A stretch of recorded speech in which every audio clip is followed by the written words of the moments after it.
What the fuck is up, boys? I'm Ryan. I'm here with Randy. We're back with another episode of the Bettor Sports Show. Randy, how you doing tonight? Ryan, brother, how's it going? Good to be back. It's going pretty well. It's good to be back as well. Always happy to be on here doing the show. And as a kid growing up, I always loved to see like the twists and turns at the end of a show or the movie. Like, ooh, what's gonna happen? Like Total Recall is one of my favorite movies because of that. The girl who sang the anthem at the Home Run Derby, she pulled the fucking reverse card of a century on all the people mocking her. All those radio DJs who thought they were gonna get free air, she was like, "Nope, I'm an alcoholic. Joke's on you." And they were all like, "Fuck." Shout out to her for being candid about that. We always love to see people be real about their problems and go to get help. I hope next year, right? Everybody talking tough while they're up, taking shots at her. I hope next year she gets to do the derby while she's in a better place and she crushes it. And speaking of No. crushing it, we actually didn't see a ton of crushing it. I watched that whole fucking derby. Shout out to Jose Ramirez cashing a plus 190 to advance.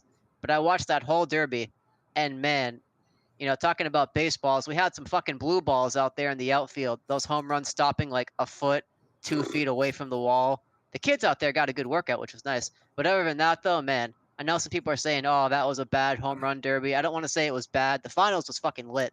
That was great. I stayed up to watch that, and I was pretty happy about that. But I do understand people want the big numbers. I remember when J Rod was crushing all those in Seattle a few years ago, the year Soto won. So I get it. But yeah, All-Star game weekend, generally for MLB, quiet week in sports, but we always have something to talk about. I'll be honest with you. I saw a lot of people chirping that they didn't think in fact, they think the home run derby is dead. Um, I'll be honest. I haven't followed it too much previous years, probably the past like 3, 4, 5 years. Um, but you know me, I'm all about my underdogs. I gave out Alec Bohm because I just looked at that list. And I've watched a lot of those players that were on the home run derby in the first half of the season so far this year. And notably, right, it's not really, I mean, Ozuna was on there, Ramirez was on there. You knew they were going to hit some bombs, but again, body type, the level of athleticism is always going to come into play. And Alec Bohm, man, he's got such a smooth swing, and the guy has been hot leading up to this All-Star break. So I gave him out at a plus 2,200, and I'm telling you, me and a couple people were definitely on the edge of our seat. The tiebreaker was just awesome to kind of watch. If the home run derby needed a kick in the ass that night of a little bit extra excitement, it was definitely that. And the one other thing actually that I was a little bit surprised about, just a side note from the home run derby. Earlier in the night, I had seen a prop for the furthest home run to be hit to be I think it was 485. The prior year, the furthest home run hit was 440. So I was pretty big on the under. I did not play it, but that would have been an excellent play if you just kind of did some of your own due diligence. I believe it was Ramirez, correct, who hit the furthest, and it was about 470. So he still came about 10, 12 feet short of the set over under for the furthest home run hit. But aside from that, right, no crazy viral bombs were hit. But as far as entertainment, pretty solid. I was a fan. I watched the thing the whole way through. Crazy that Bobby Witt almost came away with the win there. Maybe a foot short, maybe 2 feet at most. Solid entertainment, though. Love to see it. Yeah, I was a little disappointed to see Gunnar Henderson go out in the first because he had the Scooby-Doo bat, and I fucking love Scooby-Doo. That was my favorite show growing up. Like, all the jokes I could have made about that. I had like 50 teed up, and then what? He fucking flops. So that's a kick in the ass. And then I don't know what Pete Alonso's pitcher was doing. Like, he was on some Cy Oh, Young shit, bro. Like, what the yeah. fuck was that? What did he finish? I think he finished with like 13, and he got like 3 or 4 in the bonus round, which I think was the most out of everybody that night. I think pretty much everybody, maybe besides Hernandez during the first round, I think he got 3 or 4 with his bonus round. But yeah, very surprising. Very surprising to see him fall that short. But again, whenever it comes to like any of these like events or anything like that, like whether it be an All-Star game or the Pro Bowl, anything you see listed as a super favorite, just because it's such a one-off. It's so unpredictable. That was at least my line of thinking when I gave out Bohm as the plus 2,200. It's such a one-off event where anything could happen. We all roll the dice, and I'll say confidently, I did not see a single page anybody out there in the universe give out Hernandez to finish first there. So I'm not sure if anybody came up on the winning end with who they predicted to win there. Which again, you like to see it for these kind of events. It keeps a bit of the excitement there and not so predictable. I know, right? It was probably like a ghost town when people were going to the sports book to cash those tickets. It's like a Hummer dealership in 2024, just nobody there. So yeah, on top of that, speaking of numbers and speaking of winning tickets, I have some sage advice for you all watching here today. If you're a winning sports bettor, depending on the state you live in, you may actually have to pay taxes on those winnings. If you're losing, that's a completely different story. They're not going to fuck you over twice. But if you're winning and how much you won, the taxes you have to pay is going to vary heavily based on where you live, where you cashed those winning tickets, or where the bet was placed, and a load of other factors. So be sure to do your research and protect yourself. Now, I know you're probably thinking, back in history class, the founding fathers wouldn't want this. They wouldn't want us to pay taxes on our sports betting winnings. And I know, I get it. I'm sure George Washington feels that in his grave right now. The fact that we have to pay the taxes and the juice on top of that makes The a man want to throw goddamn tea in juice. The damn juice. makes a man want to throw tea in the harbor, but I digress. So be sure to just do all the research you can, because what you do, withdrawing, how much you withdraw, the method you withdraw it to, whether you use PayPal, your bank account, are you a crypto guy trying to fucking skirt around the lines? Just make sure you do it and protect yourself. I have two stories for you. First story, I was thankful and lucky enough to cash a good ticket on Carlos Esparza in that, we'll call it a fight, against Rose, the one that was is better left to memory, very uneventful fight. So I'm up there in the great tax-free state of New Hampshire, and I give it to the guy behind the window, and he's cashing it out, and it was roughly $1,300. And I go, "Am I gonna have to pay taxes on this, bro?" And he looks at me, a fucking bald eagle in his eye, cowboy hat, smokes a cigar. So, and this is New Hampshire. You don't got to pay taxes up here, buddy. And I was like, fuck yeah. That's what I'm talking about. Live for your dime, motherfucker. So that was nice. But if I were to cash that ticket somewhere else, that may not be the case. And I'm not going to sit up here and pretend I'm educated on every single state. You got to do that yourself. It's part of being a winning sports bettor if that's, your goal. If you're more recreational, honestly, I'd probably still do the research because you don't want to get hit for money you don't have. And speaking of that, my other story, here's a fun story. Back during college, before I could legally gamble, I was betting offshore using Bitcoin. I fucking ran my balance up betting nothing but hockey and Chinese League of Legends and some other League of Legends as well. I'm not joking. I ran that bad boy up to $2,000 in Bitcoin, and like an idiot, I withdrew it all at once.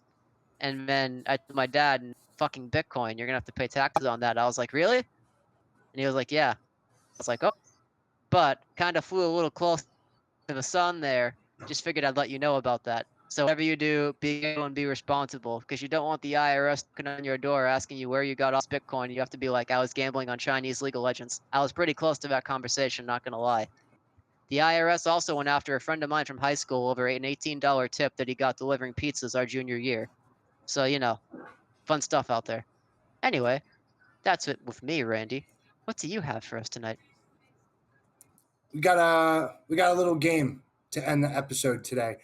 Throw a little spice in there. We do have a couple events going on right now, and just a little bit of general news and some futures props that are relevant to the downtime that we have in the week right now. So I'm going to hit you with a little bit of game of hot and cold, and quick, right on the ball, your gut instinct. This is what I want to know, whether you know nothing about it or not. So first up, we got the Open this weekend for golf. 99% of the money is the percentage of money bet on anyone besides Scotty Scheffler, Rory McIlroy, or Ludwig Aberg to win the Open this week. The field, meaning everybody else, they are minus 310. Any of the three other fellows, if they do come out and win it, it is plus 220. Are you buying or are you selling that the field is the favorite here? Bro, I don't know shit about golf, but fuck it, let's go with the field. I love the underdogs. And that's what I'm saying, right? We got three of the best against nobody else really recognized? Does it feel like a time for a beat or a setup? I don't think so. I think this is an absolute. I'm going to sell. I think this is an absolute steal for plus 220 underdog odds because you have the option of three guys to win it to come away with a 3-1 payout there. Um, NFL, quick pivot, much more exciting pivot from golf. Brandon Aiyuk, he has requested a trade out of his contract dispute with the 49ers. Now, he did not even finish in the top 10 in the league with catches to finish last year.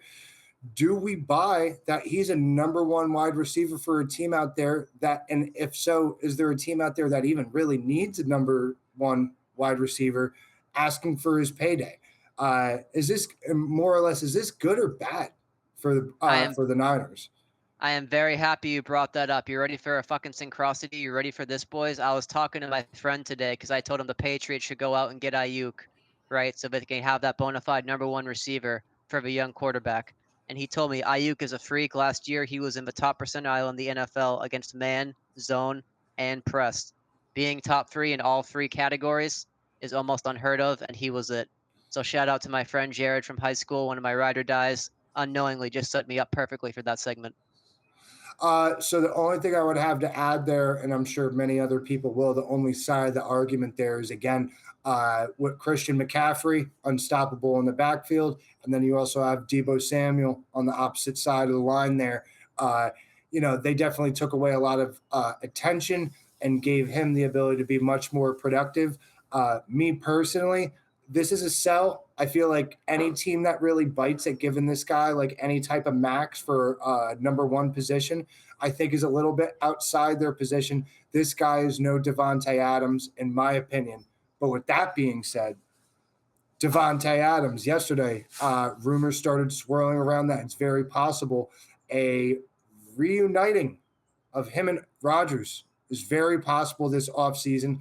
However, his agent and a direct quote from himself emerged earlier today, shutting down those rumors. Quote Adams here: "I'm actively on the Raiders. What do I look like sitting here talking to other people about being on another team?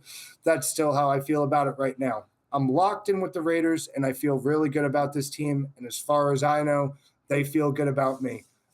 Me personally, I'll tell you my feelings on it real quick. I'm selling.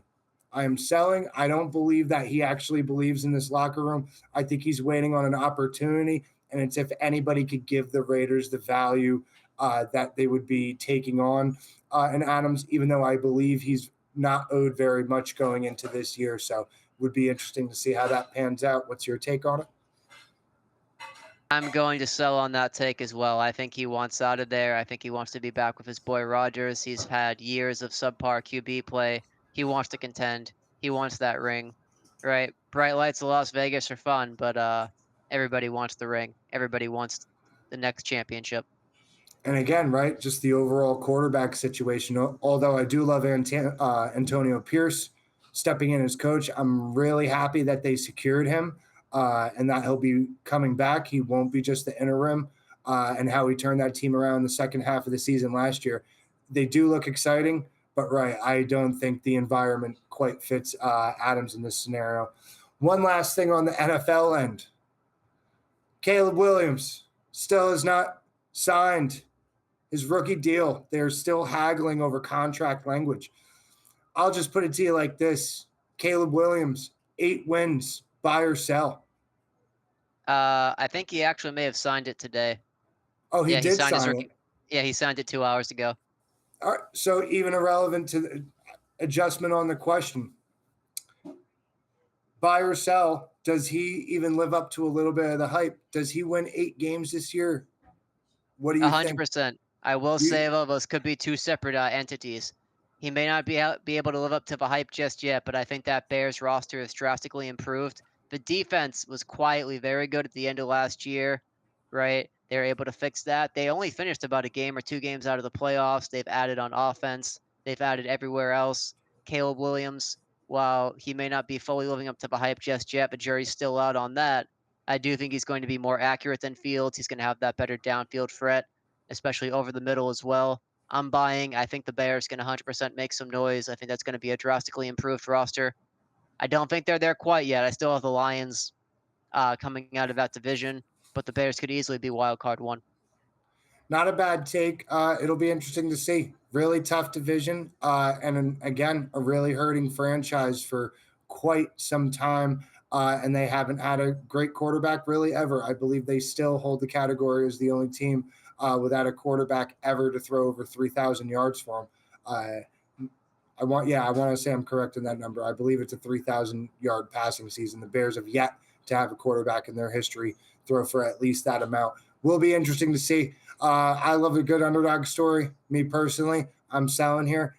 We talk about it every year, these hopeful rookie quarterbacks. They never pan out the way they are supposed to early on. I think it's going to be a very rough year for Caleb. Quick pivot back to MLB really quick to wrap it up. We got Yankees and Orioles. Still the top two to reach, not to win, to reach the ALCS. Are we buying the hype of just the AL East right now? Do we think the Yankees or the Orioles, one of those two, do we think either of them make the ALCS, or do we think somebody else creeps up from behind? I'm going to buy the hype on that one because I only need one of the two to make it. I do think we see one of those in the ALCS, but I do think we see a complete dark horse come out to challenge them, right? I think we're going to have Yankees-Dodgers, and also we're going to have Yankees-Dodgers versus like a smaller market team, like a Guardians, I was going to say Red Sox, but they're not a small market team. They spend like it, but they're not a small market team. I think they could make a run. In the NL, you have all those teams in the mid-tier ready to break through. So I think we see the big boys, but we also see like a D-back situation as well. I hear you there.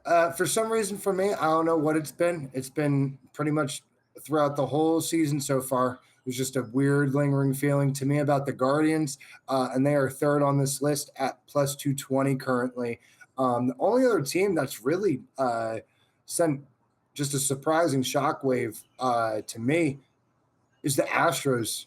Just how slow they started and how they've ramped it up, and they're right behind the Mariners right now. So be very interesting to see there. And again, we know once the Astros get going in the postseason, how they can be. So very interesting.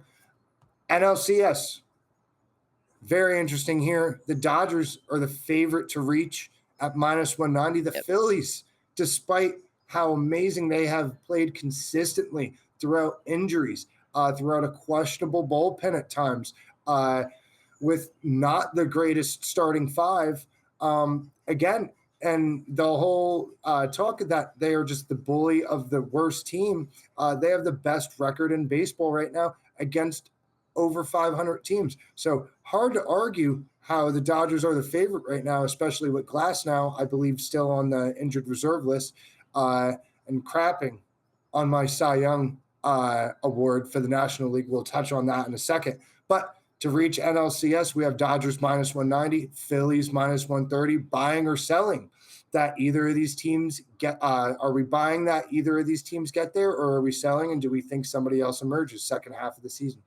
So just to clarify, I have a Dodgers plus 190 or minus 190? Oh, I'm sorry if I misspoke there. It's Dodgers minus 190 and then Phillies minus 130.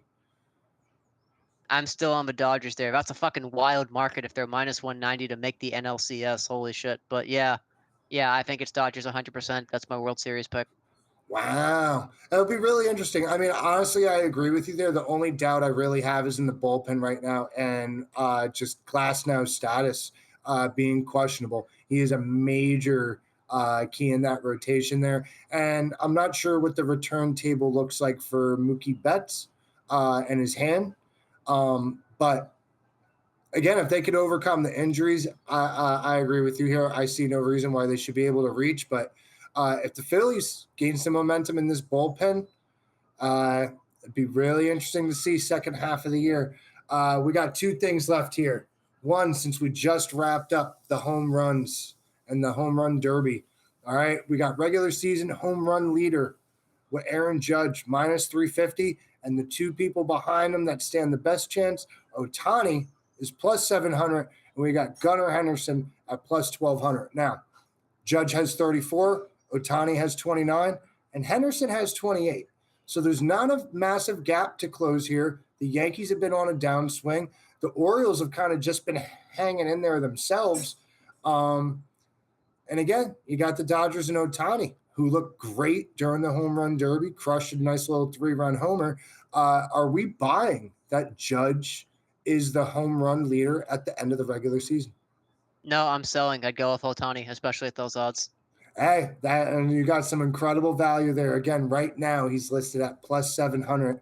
Uh, Last but not least, our boy Paul Skeens. I just want to say, if I have a large regret in my betting life, it was looking at the plus 20,000 with everything I already knew about this kid.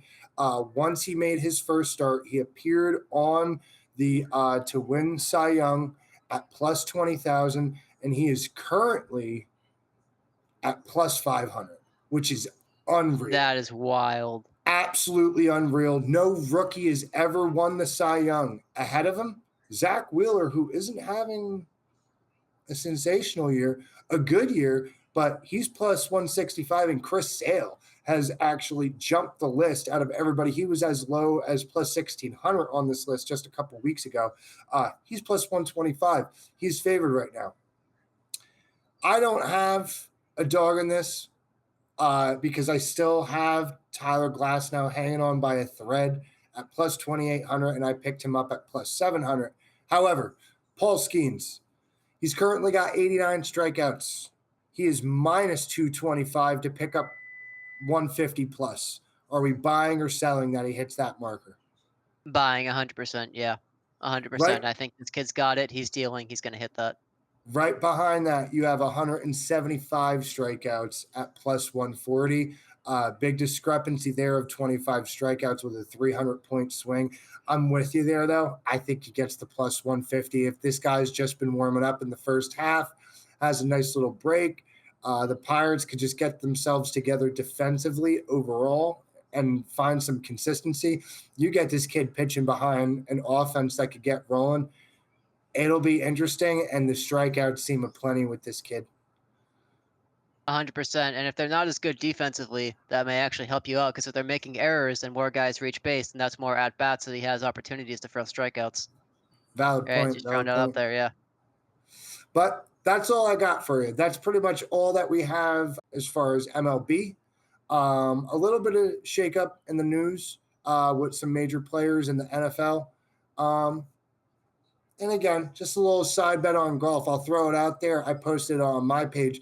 I logged into BetMGM 2 days ago to a random $50 bonus bet, but only usable on golf, which is kind of fucking ridiculous. I've never bet on golf ever, let alone just on that BetMGM account. So a free $50 bet. I gave it a quick glance over, and I went with Scotty Scheffler to be the leader at the end of the first round at plus 1,400. If it does hit, it will be my biggest money line bet to cash to date. $50 wins 750. And just for the record, he's only been leading at the end of round one once in his career in a tournament. Rory McIlroy has led at the end of the first round 7 times in his career. Scheffler is plus 400 difference discrepancy. I believe he's plus 1,400 to be leading at the end of the first round, and that's the best odds out of any player. And then I believe McIlroy is right behind him at plus 1,800. So a little bit of a value play there, a little bit of entertainment to get the blood pumping from golf. But yeah, that's all I got for you, man. Yeah, that's always good when you can get your blood pumping from golf. When I did the segment about taxes, that's when you should have asked me about golf. All the shit I could overhear at a fucking country club or a golf course. Talk about me joking how to avoid paying taxes. Those motherfuckers out there could tell you foolproof, step by step, how to avoid paying all your taxes while driving to go cheat on their wife with their mistress from work. So, that's the Yeah, target audience out there, boys. I mean, again, taxes, golf, it's essentially a sleep aid. And I don't know what the quote from Dana White was, but what was it? I think Ambien takes Ben Askren to go to sleep.